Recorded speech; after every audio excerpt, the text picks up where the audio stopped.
Hello, I'm Fiona Hill. I'm the current chair for the Victorian chapter of the Australia Arab Chamber of Commerce and Industry, known simply as ACCI.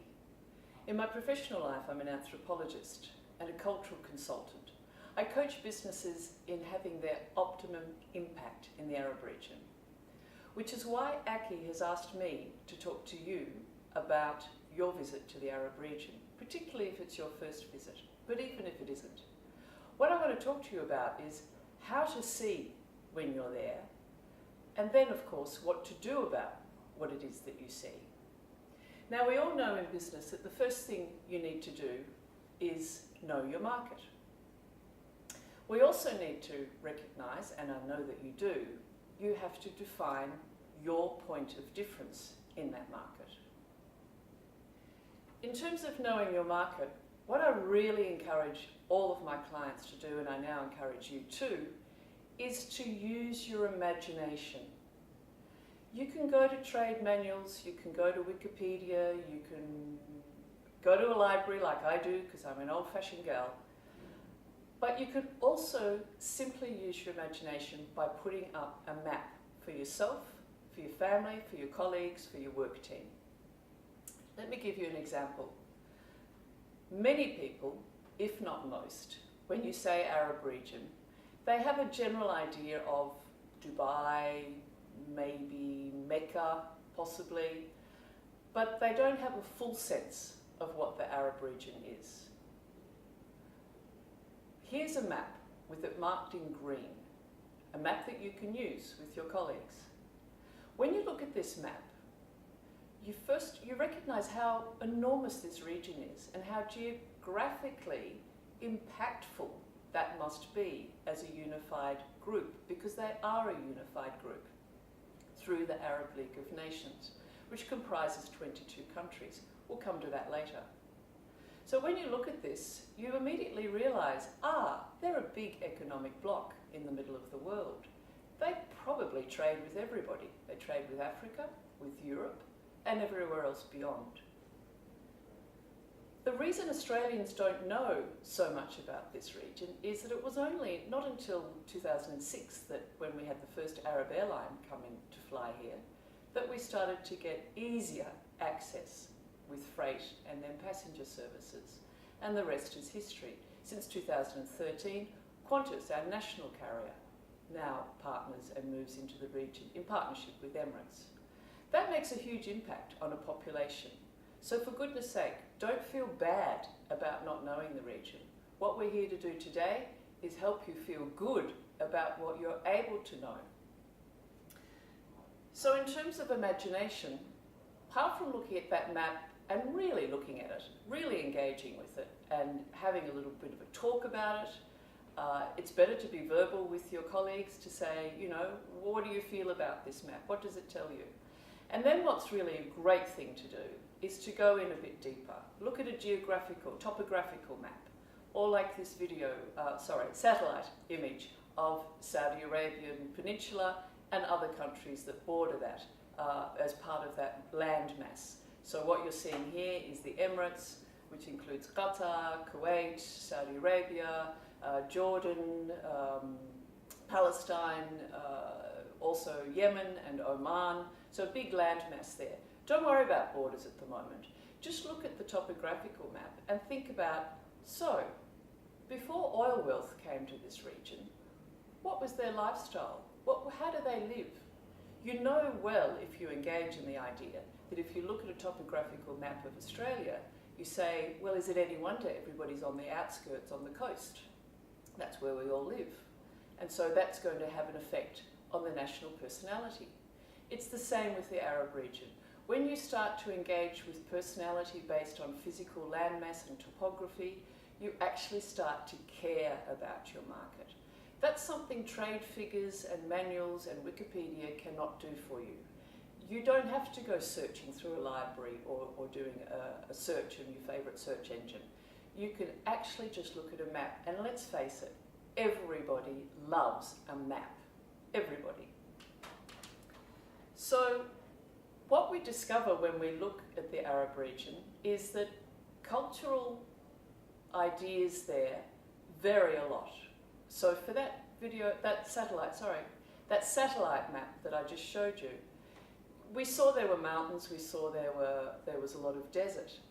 So this is an image of two gentlemen who are both Saudi Arabians.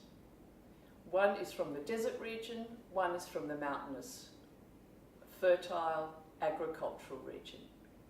This is how they usually dress. It's not a folkloric day, it's not a festival, it's not a national day. This is what they put on when they get up in the morning. And they both share cultural attributes. So what I mean to say to you is that even though things can look a lot different, there's a lot of commonalities that you really need to know about in order to move forward in your business. We also see when we look at that huge mass of countries that there's a lot of languages going on there. Clearly, there's Arabic. Clearly, you can get by with English, most of the time. Not at all levels of society and not at all levels of business. French is very important in the North African countries, as is Italian sometimes. And then there's Berber, and then there's all the African languages and dialects. So many, including the Arabic dialects. So what you see, and of course then all the subcontinentals and the Urdu and Hindi and Malayalam, they are all languages that you'll hear and see people in different outfits, in different styles of life, using these languages. But what I can tell you is that in 2013, Booz Allen Hamilton did a survey right across the region, of the Arab region, and they surveyed 11 countries. Some of them were very oil rich, some of them were very depleted economically through drought and other circumstances. And they surveyed 3 generations because the age group was from 15 to 65. So that you had young people, sort of fairly young people, and then older people. And at 65 in the region, you're generally a grandparent or grandfather or mother.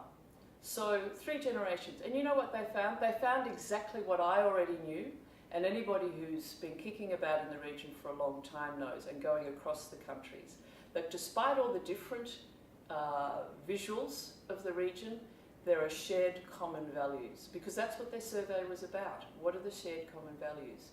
And the resounding results of this survey from those 3 generations, whether oil-rich country or poor economically country, was that faith and language were very important, and honour and hospitality were like this. To be hospitable was your point of honour.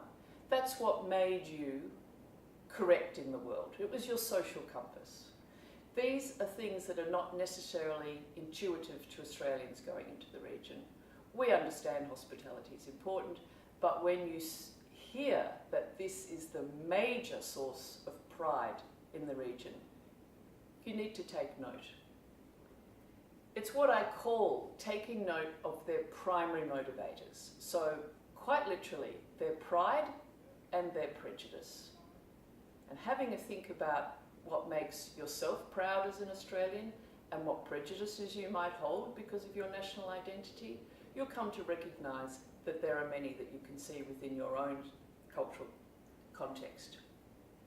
And it's those primary motivators in the Arab region that actually are the foundation of helping you define your point of difference. It's great. Australian businesses go offshore because they're ready to export, because they're world class. Our domestic market will not sustain you. We go offshore, which means we're ready to compete with the best. Fantastic. But going in and just competing and that's it is not enough in the region. You will find everybody doing that. You need to know who you are in relation to what matters to them.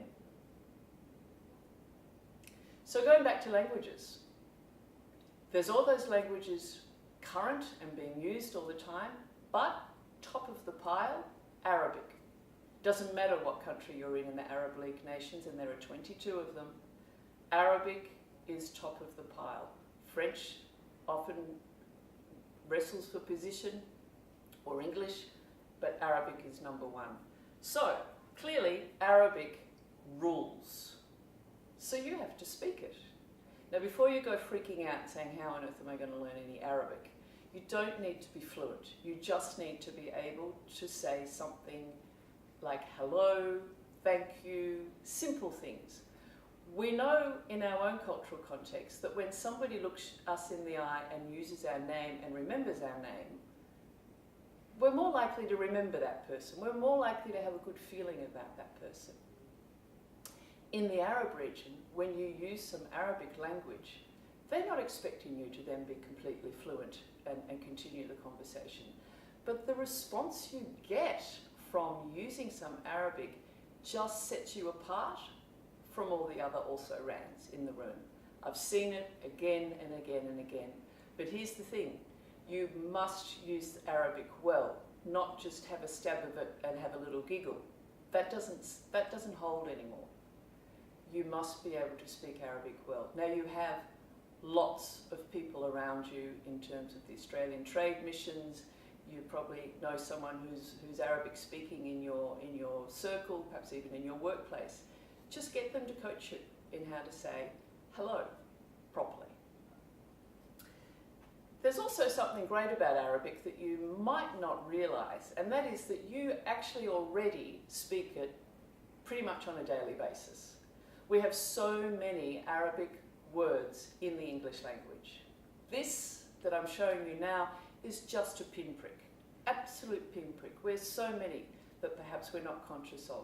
Those who are devoted to reading dictionaries might go searching for some more. There's plenty in there, I assure you. So words like sugar and coffee and maybe even sofa, you've probably even said some of those things in the last day, or even perhaps alcohol, which is an obvious one. There are other words here I'm showing you like paella, which actually comes to us from the Spanish, obviously, which is Arabic for baghia, which is leftovers. Or checkmate. The game of chess comes from India, but the announcement or declaration of checkmate is from the Arabic sheikh mat, meaning the leader or the king is dead. So there's lots that we actually owe to the Arabic language. And there again is a nice point of difference when you reach a point of having conversation, if your business counterpart is an Arab or an Arabic speaker, because they will not be aware that you know that either. It just starts to build relationship. Aki will be running in the near future some Arabic language workshops for business, so you'll have that opportunity further down the track. And the reason I'm impressing upon you, as I've already said, people love it and respond really well when you use Arabic, and not just Arabs, by the way.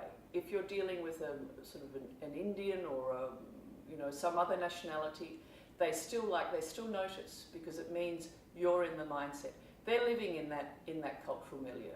So if you come in and demonstrate that you recognise that cultural milieu, they also are going to remember you. They also are going to gravitate towards you because you translate easily for them to what they're trying to do. There's another important thing about the Arabic language, and that is there's a certain paradigm or a certain way of thinking or viewing the world that goes with Arabic. Now, we know that with English. English speakers have a certain point of view in the Western world, and wherever you go around the world, you get a different kind of personality. They see things through their language. In terms of the Arabic language, you'd understand there are differences in way they view. Here's a very simple example of ways of viewing. Now, this is a very simple cartoon of someone feeling crook, getting up looking no good at all, having some Aussie product, then feeling on top of the world and everybody's admiring him or her in this case. Now, for an Arab paradigm or Arabic language paradigm, this reads from right to left. So, in other words, you're on top of the world, much admired, you have some Australian products, you start to feel crook, you have to go to bed. You may never get up again. It's not working, is it? So it's a simple, fun, or a bit silly example, but it does set home to you and impress upon you that there is a certain way of seeing that comes with Arabic. And you'll learn more about that as we go along. One very important word that everybody who deals with the Arab region comes to understand or know quickly, and it's important that you understand it well to be very genuine, and that is the expression inshallah. Inshallah literally means if Allah wills it, and Allah is simply God, the same Semitic God that Christians and Jews would understand. So if God wills it, and this is said whenever there's a future action that is desired, but we don't know whether it will happen or not, quite literally, because the Islamic faith is submission to the will of God, the Creator. We are not, our egos are not in control of the world, the universe is in control, and we just get along as best we can. So inshallah means that you will not get easily a yes or a no answer. This can be frustrating to you as an Australian because we like to know where we stand. We're very efficient in that way. We have agendas and we like to know, is it yes or is it no? So I have to impress upon you to start to develop a bit of comfort with this idea that that's not how it works there. It may mean yes because they want it to happen, but it may mean that, but it does ultimately mean that they are not able to say yes, certainly. It's not part of the cultural set of expressions that will happen in the Arab region. Of course, at the same time, it can be used strategically, and that means that you can use it strategically too. If in a negotiation or you're being asked to do something that you're not comfortable to do, best never to say no. Say inshallah instead. And what it means is that you want to keep relationship with this person. Perhaps they're asking you something that is dissonant with that, but you're not going to focus on that. You're going to focus on the relationship. So you say inshallah. When you say no in an Arab context, what is heard is, I don't want to have a relationship with you. I'm not going to try and get over this hurdle. That's what's heard. So there's a withdrawing, there's a moving back. That's probably not what you're after. In your mind, you think you're just being clear and putting it out there. To the Arab context way of mind, even if it's an Indian or somebody else you're dealing with in the Arab world, that's the context that they understand. So it's one to be conscious of and to use quite liberally at any time with no sense of wry amusement. It's a genuine expression of inshallah. Which, of course, talking about inshallah brings us to Islam, the most important faith in the region. There are other faiths, but this is the predominant faith. Now, I'd love to talk to you a lot about Islam because it is really very fascinating, as any religion is to an anthropologist. You don't need to know all the ins and outs. In terms of halal, you need to know that Australia is very well resourced and very highly regarded in terms of our accreditation. You have at your fingertips these resources. If in doubt, go to ACI, and ACI will give you the correct information and the correct guidelines for what you need to do. The other elements I have here are Ramadan and fashion. Even if you're not interested in religious festivals and you're not working in any shape or form in fashion, there are elements of these that you can engage with, but given the shortness and brevity of today's workshop, I'll need to talk to you about that later. And it's more important post-visit to understand those things. Pre-visit, very important to understand halal. Obviously, if you're in any food goods or grocery goods and you're going to have samples, you need to make it explicit, not just verbally, but actually somewhere written on that product or next to that product if it's on a plate, that this is halal. You must do that. Otherwise, word of mouth, people won't touch it. They won't touch it. Or if somebody, a distributor, wants to take it and give it to someone else, they really can't, because they can't say to them, yes, it is halal. So that's an issue for you to think about. When it comes to being an Australian, it's not always thought by Australian businesses going offshore. Sometimes it is, but to my mind, not often enough, that you're actually an ambassador for everything that's great about Australia. I encourage you to take on a sense of responsibility and pride in everything Australian, and have an awareness of how we're recognised overseas. And I can tell you, if you don't already know, we're recognised as green, clean, plenty of opportunity, very stringent government regulations, first-class halal accreditation, we have a global outlook, all of these positive elements that not every other country in the marketplace can boast. You can do that.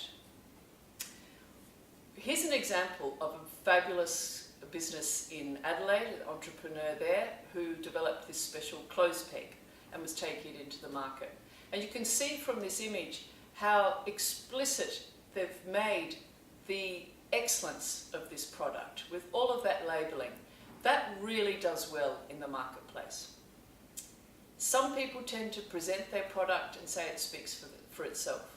Well, here's the thing. In an export market, it doesn't. It's got to be loud about its awards, its accreditations, its cleanness, its newness, how it's going to change your life. That's what needs to be on that packaging. And this is a great example of that. There's another thing happening, however, in this particular image, which meant that the packaging had to be changed for the marketplace. And that is that the form of clothing used, pegged on the clothesline, is actually very colourful women's lingerie. So that was not going to fly in the Arab region. It's suggestive, it's provocative, which in our marketplace is good. In that marketplace, it gives us, it reduces its saleability across the region. So that had to change. In this one from one of our fabulous dairy producers in Victoria, here in Victoria, one of their catalogues, just before they went offshore, I was asked to look through it. And this was a beautiful image of a young woman in the prime of life, at a wonderful time of her life. Gorgeous, absolutely gorgeous. It had to go, it had to change. Too much flesh. Now, those of you who are a bit older will know that 30 years ago, this would not have been okay in Australia either. It's become more the fashion to show more flesh and to be more celebratory of this time of life for a woman. That's great here. And it's celebrated also in the Arab region, but with clothes on. And it's still possible to have a beautiful, fresh, wonderful looking woman who is clothed with still looking great. So that one had to go. So it's a cultural compliance. There's no religious law that says it can't be that way, but culturally it won't work. In terms of women, it's really important to know this. Many, many guidebooks and many that I read and people I hear saying, oh, you know, you mustn't speak to women. If you're a man, you must be very careful about women. Well, yes, if you're a philanderer and a flirt, yes, you must. But if you're quite an average person, you just behave normally. Please just behave normally. Never ignore a woman. If she's covered, but she's standing before you, she's there. Don't for a moment think that because she's covered, you ignore her. Again, it's something I see again and again. And that woman might be the difference between your success and not your success. Women are very important to you. If she's standing with a man, then you might refer to the man first. But don't ignore the woman. Women are very important in the region. They're being put forward increasingly, and they are also big in business, big, obviously consumers. Very important. Just don't flirt. It's a good idea. There's also coded language when you're visiting the region that you can just, we looked at a map, there's other things you can look at, that you're picking up information, but you have to use your imagination. Because, for example, in the newspapers, it might be in Arabic, but you can pick up information from the visuals and the placement of stories. Here's an obvious one, for example, from Oman, a full-page spread of the Sultan. So have a little bit of a think about that. Would we have a full-page spread of a picture of our Prime Minister? No, it would be laughable. So what does that say about their cultural motivations and what's good for them, what matters to them? There are many English language newspapers as well. And even if the French is your language, great, across North Africa. Otherwise, look at the visuals. Look who's meeting who, who's being put forward, and what ideas are being put forward on the front page. It'll be the same if I was talking to a group of Arabs who were coming to Australia. I'd say, just check out the front pages of the newspapers and you'll know what the media, at least, thinks that the population want to know. And that's what I call coded language. You're picking that up all the time, and I would encourage you to do that. Don't reject the Arabic newspaper. Take it and look at it. Also, in terms of banners, as you're going along the roads, look at the banners. What sort of things are you seeing in those? I can tell you for a start, you'll see lots of celebrity endorsements. That's a really important thing. So use your imagination about what that might mean for your product, what you might need to bring in to actually leverage some prestige for your product. And all those others. Labelling, I always take clients, even if they're not in food, I take them to the supermarket so they see what's going on there. You've got to look at signs if you're in an office or a hospital or a school. Look at the sort of signage that's used. That is what I call coded language. So that's your heads up for your visit to the Arab region. The things that you can do, and I insist really for any sort of success, you must do. Then there's a matter of what happens next when you come home. What's going to happen then? So that's when Aki will be offering your post-visit workshop that will go through things like, how do I sort out my business cards? What do I do? I'm in total overwhelm. Now, I know, and Aki knows extremely well, that that's where business in Australia, that's where their investment becomes lost. They've made that really significant investment to go offshore, visit the marketplace, and when they come home, so often, I think it's something like 80% just go into overwhelm and don't know what to do next. That's not going to be you. You will have the tools through Aki, through our workshops, that will let you know exactly what you need to do next. Within that workshop, you'll be learning things like the fact that voice is always better than email, so pick up the phone. You'll be learning things about leverage. This is what I call prestige by association, dragged in a celebrity. One easy way to have prestige by association is to join the Australia Arab Chamber of Commerce and Industry. It's a not-for-profit membership-based organisation. As chair, I'm a volunteer, completely unsalaried, which demonstrates, like the other chairs around Australia, the commitment and the passion we have for promoting Australia-Arab relations. We're also a member of the General Union of Arab Chambers of Commerce and Industry and Agriculture in Arab countries. Huge mouthful. Even the acronym is a huge mouthful. GWACIAC. But the prestige of that is inestimable, really. Every time GWACIAC puts on a trade conference, an investment meeting, whatever it might be, the government of that country is their co-sponsor. It's big. And by being a member of Aki here in Australia, you're automatically linked into that. It's huge prestige. Think about that. That's what I mean by prestige by association. I also mean Australians' missions in the region that are fantastic. They're not only fantastic in doing great work, they want to know what you're doing. It actually improves their story. It gives them something more to the web that they promote about Australia. Let them know who you are and develop some relationship with them. Tell them what's happening. Find out their on-the-ground market information just in conversations. You don't need to pay them. You've already paid them through your taxes. That's what they're there for. It is astonishing how few Australians approach the Australian missions in a country when they go on a trade visit. It is really surprising because they are your ally and they can do so much for you and with you. Whether they accompany you or they just give you some on-the-ground ideas, it's really important down the track. The other thing you'll learn in the workshop that Aki will run later this year is how to actually create your own self-insurance policy. We all know that things go wrong in business, they always do. And business offshore, when it goes wrong, again, I've been in the business for 25 years, I've seen it again and again. When it goes wrong, with my forensic hat on, it's always down to a personality clash and it's always around a different cultural approach to the same problem. you make cultural deposits, which actually sets in a bank that can insure you against that. You'll learn how to do that. There's also, it has to be talked about, the fear of missing out syndrome, which also is sadly too common.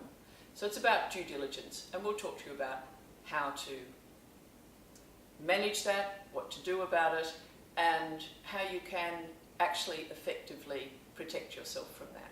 None of these things are rocket science, because I know how to teach them to you, and it'll be set and forget, and they're all completely within your range of capabilities, I promise. So, I would invite you to enjoy your visit into the Arab region now that you're armed with a few ideas of what matters and what matters most. And when you come back, please look up Aki, join, or just come to a workshop and then join. You will not regret it, I promise you.